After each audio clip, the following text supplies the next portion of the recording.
vogliamo rivolgerci con l'aiuto dello Spirito Santo alla parola di Dio. Leggeremo un passo nel Vecchio Testamento, nel libro delle Lamentazioni, capitolo 3.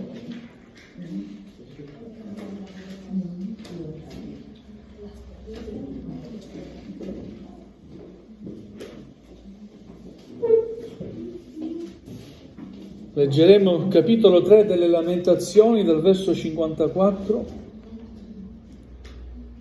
fino al verso 57. Il libro delle Lamentazioni si trova nel Vecchio Testamento, dopo il profeta Geremia. Alleluia.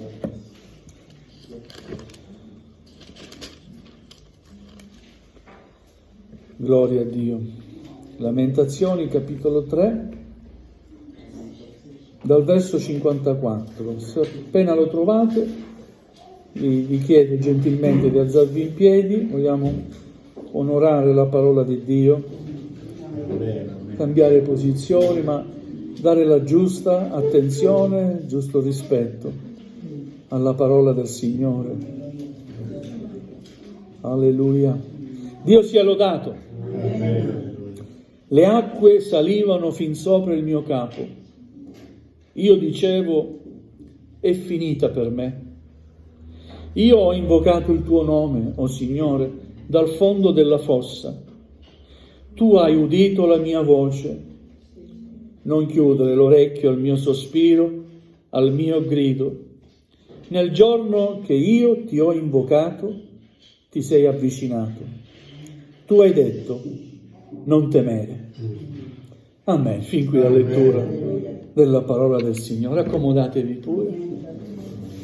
Alleluia. Nel giorno che io ti ho invocato, ti sei avvicinato e mi hai parlato, mi hai detto qualcosa. Non temere. Gloria a Dio. E anche questa sera il Signore vuole dirci la stessa parola che fu detta quel giorno a Geremia, non temere. Si trovava in una condizione di angoscia profonda. Addirittura abbiamo letto, le acque salivano fin sopra il mio capo. Non è una condizione fisica, ma è come se il profeta si sentisse in questo modo, affondare. Le acque salivano fin sopra il mio capo. Io dicevo, è finita per me.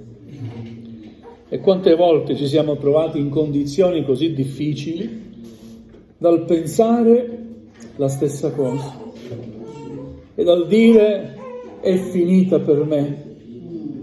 Alleluia. Ma non può mai essere finita quando noi diciamo che è finita, o quando le cose che vediamo sembrano indicarci proprio questo, è finita per te. Noi crediamo che l'ultima parola spetta sempre a Dio. Amen. E sappiamo che dobbiamo sempre invocare il Signore. Nella distretta, nella difficoltà, nella gioia, nella spensieratezza, noi invochiamo il nome del Signore. Amen. Se siamo spensierati, gloria a Dio, lo invochiamo per lodarlo, vero? Amen. E se siamo nella distretta, lo invochiamo per lodarlo ancora e per chiedere il suo aiuto. Alleluia. Quando noi lo invochiamo, il Signore risponde. Alleluia. Tu hai udito la mia voce. Quanti possiamo testimoniarlo? Io voglio alzare la mia mano. Quante volte ho pregato, sono trovato in condizioni difficili. Signore, aiutami. Basta, non ho detto nient'altro. Poi un pianto liberatorio. Signore, aiutami. E il Signore è intervenuto. In quel momento, quando senti che tutto è finito, c'è sempre quella voce che manda lo Spirito Santo al tuo cuore che ti dice non temere. Non temiamo. Se Dio è con noi, chi sarà contro di noi? Alleluia, gloria a Dio. Nel giorno che ti ho invocato, ti sei avvicinato. Vedete la puntualità di Dio. Non ti dice: Signore, aspetta, continua a parlare, invocami, aspetta, quando ho tempo verrò da te. No, ma proprio quando ti ho invocato, in quel giorno, in quel momento, tu ti sei avvicinato a me. Il Signore sa la nostra necessità, quanto urge il suo intervento nella nostra vita, e giunge puntuale. Non temere, gloria a Dio. E noi non vogliamo temere, perché il nostro difensore è con noi. Colui che ci difende è con noi. Alleluia. Abbiamo letto questi versi nel capitolo 3, ma sapete di cosa parla il capitolo 3? Dolori e conforti nella vita. La vita è fatta di dolori, ma non solo di dolori. C'è anche il conforto che viene da Dio. Alleluia. E dal primo verso il profeta, che soffre tanto per la condizione di Israele, e perché in qualche modo sente l'abbandono di Dio, no? Che ha lasciato il suo popolo. E voi sapete, questo è il periodo della deportazione, no? Ricordate la storia di Israele? Dio permette che una potenza straniera venisse a Gerusalemme per conquistarla. Il profeta Geremia è chiamato ad avvertire il popolo: oh, se non tornate a Dio, state attenti, perché verrà una potenza straniera a conquistare Gerusalemme. Ma cosa dici? Ma cosa dici? Questa è la terra promessa che Dio ci ha dato. Alleluia, sì, però bisogna rispettare Dio. Non è che bisogna solo godere dei benefici di Dio, bisogna anche rispettare Dio. Che ne dite? Gloria al Signore. Il popolo si era allontanato dalle vie del Signore, aveva ormai da tempo abitato quella terra che gli era stata promessa. Dio è fedele e mantiene sempre le sue promesse, ma non camminava nelle vie di Dio. Ecco che Dio manda la sua parola, avverte, e la parola di Dio viene rifiutata. Il profeta viene anche messo in carcere. Quindi possiamo immaginare il cuore di questo profeta, no? Conosce la verità, racconta la verità da parte di Dio e non viene creduto. E soffre perché sa che Dio manterrà la sua parola. E sa che il popolo non è tornato ai piedi del Signore. Quindi quello che deve avvenire, lui sa che avverrà, e soffre. Ai primi versi del capitolo 3 addirittura si descrive così: io sono l'uomo che ha visto l'afflizione sotto la verga del suo furore. Egli mi ha condotto, mi ha fatto camminare nelle tenebre e non nella luce. Sì, contro di me di nuovo volge la sua mano tutto il giorno. Si trova quasi in crisi. Ma Signore, mi hai chiamato a svolgere questo compito di profeta e mi trovo in questa condizione. Alleluia. Al versetto 18 ancora dice: io ho detto, è sparita la mia fiducia, non ho più speranza nel Signore. Può un profeta dire così? Se è un uomo, quindi come uomo è anche debole. E se lo ha detto Geremia, credo che qualche volta lo possiamo dire anche noi. Ma il Signore è buono. Geremia, nonostante tutto, si rivolge al Signore, eleva una preghiera al Signore, dicendo così: ricordati della mia afflizione, della mia vita raminga. Sto leggendo il versetto 19, dell'assenzio e del veleno. Io me ne ricordo sempre e ne sono intimamente prostrato. Però prende una posizione. E gloria a Dio, perché anche se entriamo, tra virgolette, in crisi, qualcuno ci fa ragionare. E quello che ci fa ragionare è lo Spirito Santo, che ci parla. Ecco ciò che voglio richiamare alla mente, ciò che mi fa sperare. È una grazia del Signore che non siamo stati completamente distrutti. Le sue compassioni, infatti, non sono esaurite, si rinnovano ogni mattina. Grande è la tua fedeltà. Amen. Vedete, un uomo che è entrato in crisi, un uomo di Dio, un profeta, a un certo punto poi prende posizione. Io non posso sempre rimanere così, nelle tenebre, sconfitto, addolorato, angosciato. Fratelli, noi crediamo in Dio. Amen. Possiamo anche entrare in crisi, ma la nostra fede deve prevalere su ogni crisi. Ecco perché la nostra fede deve crescere, deve consolidarsi, deve radicarsi. Amen. Perché accada quello che accada, noi apparteniamo a Dio. Gloria al Signore. Ed ecco perché Gesù avverte su dove si costruisce e su come si costruisce. Un uomo disavveduto ha costruito sulla sabbia. Ha costruito una bella casa, però era sulla sabbia. È venuta la tempesta, la fiumana, e l'ha spazzata via quella casa.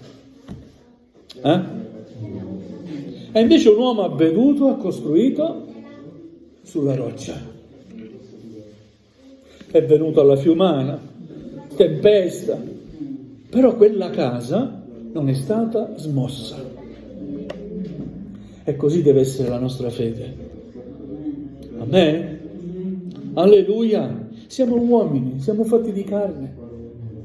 Nessuno pretende uno standard elevato, al top, che sempre dobbiamo essere al top. Dio forse non anche questo pretende. Però, quando entri in crisi, devi prendere una posizione. Devi decidere da quale parte stare.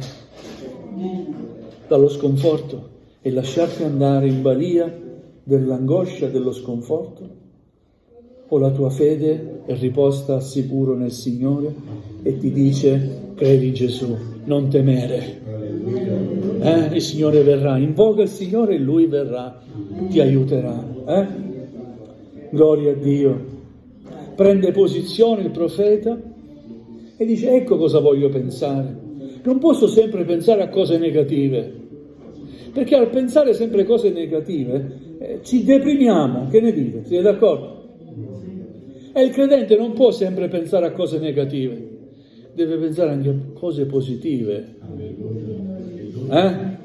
Qual è la cosa positiva che possiamo pensare? Guarda, mi va tutto storto, non so come, ma so che il mio Redentore vive. È qualcosa di positivo, un pensiero positivo. Amen.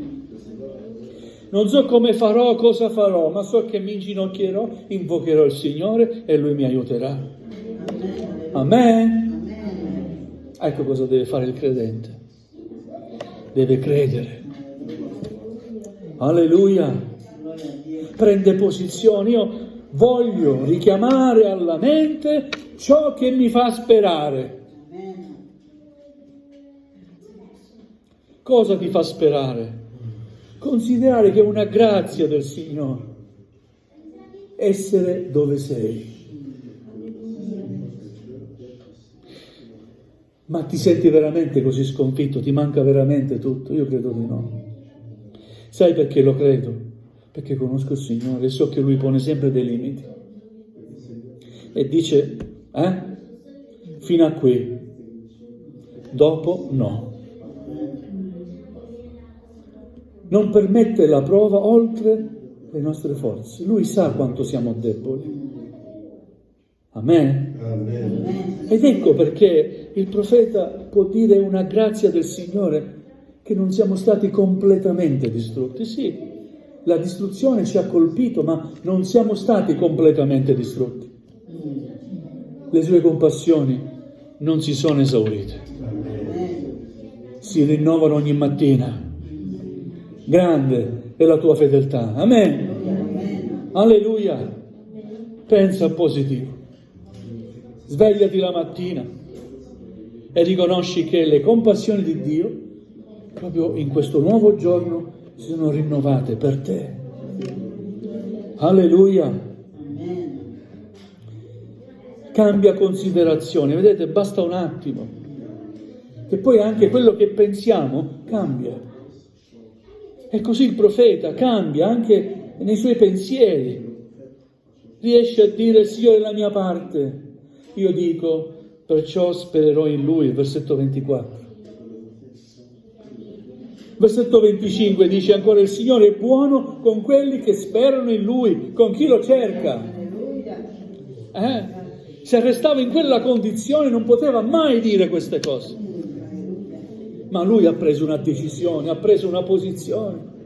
E Dio ci dia grazia di avere un residuo di forza affinché ci permetta di prendere una posizione. La nostra posizione è nel Signore. Confidare nel Signore. Alleluia. Ebbene, versetto 26, aspettare in silenzio la salvezza del Signore. È buono saperlo aspettare il Signore. E a volte il silenzio fa tanto. Che ne dici? Sai perché? Perché in preda alla confusione, alla paura, al timore, sbagliamo anche a parlare. Come all'inizio aveva sbagliato anche a pensare, a parlare, il profeta. È meglio che stava zitto. Alleluia. È buono aspettare in silenzio. Io dico, vorrei aggiungere una cosa, non solo in silenzio, ma anche in preghiera. Aspettare in preghiera la salvezza del Signore. Anche senza formulare richieste, possiamo rimanere in preghiera. È vero?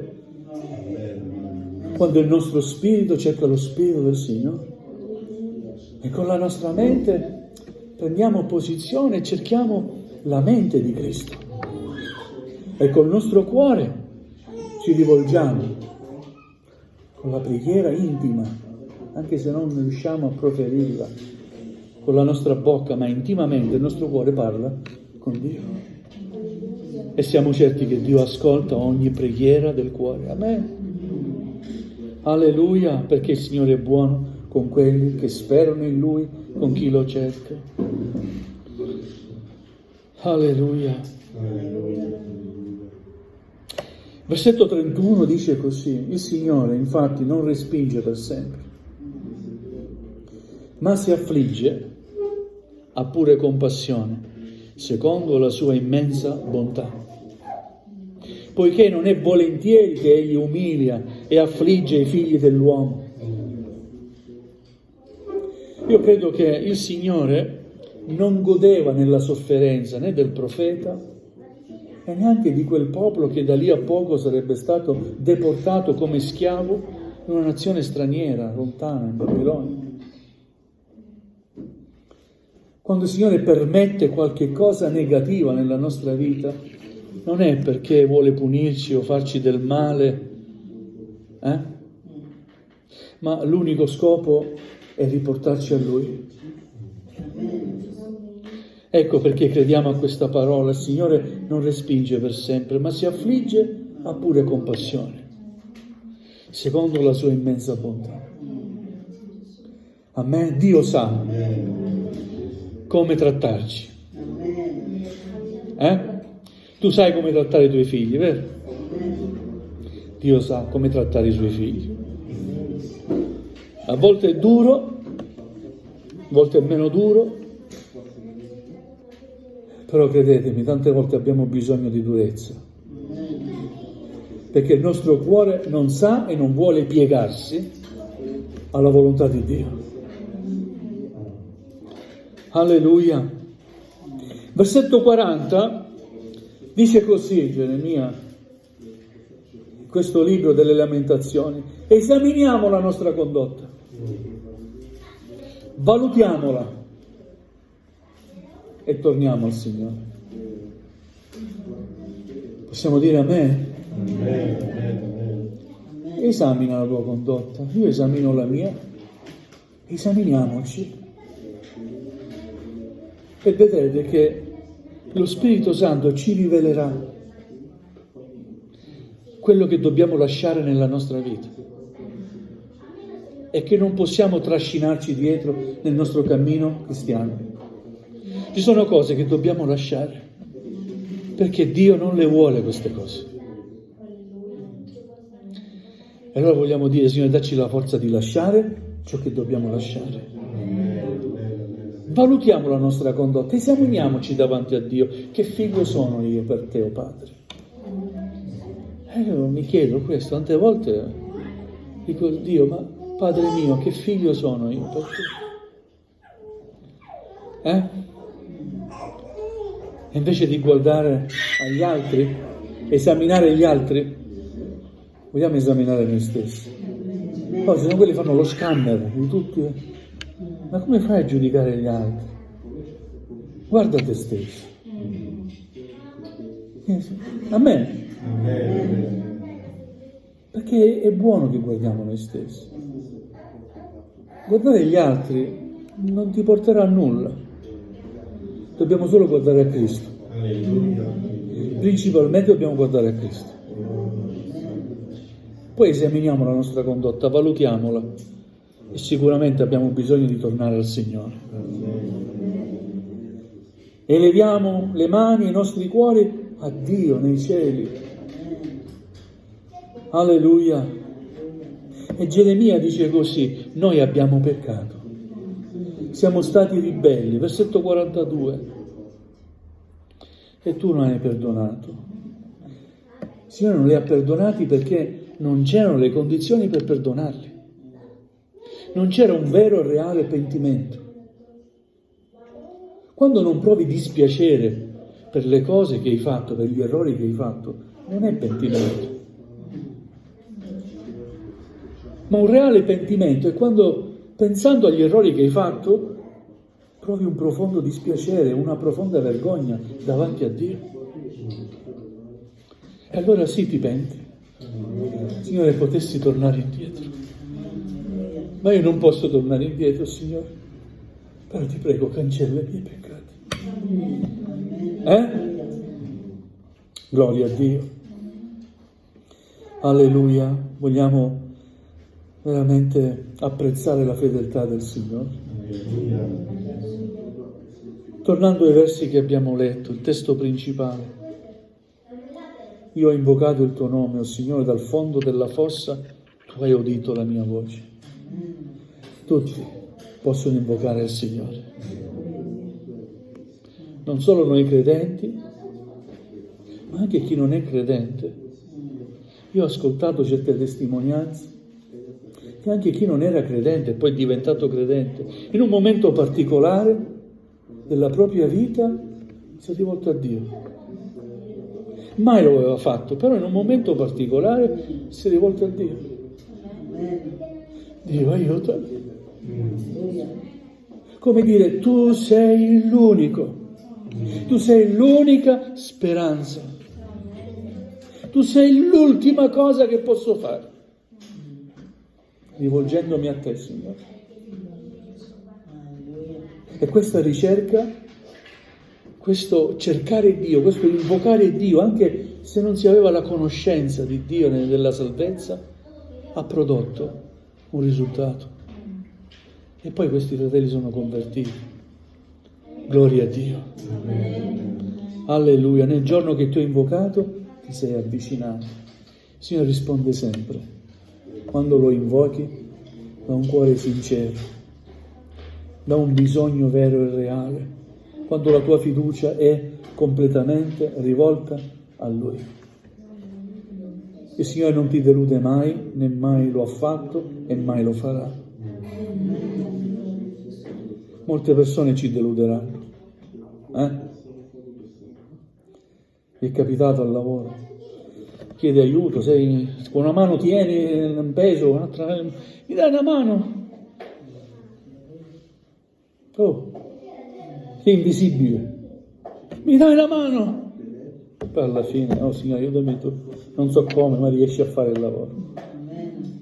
Perché si chiede aiuto all'uomo, ma si chiede aiuto a Dio è un'altra cosa. Alleluia, vogliamo dire grazie Signore perché sei fedele.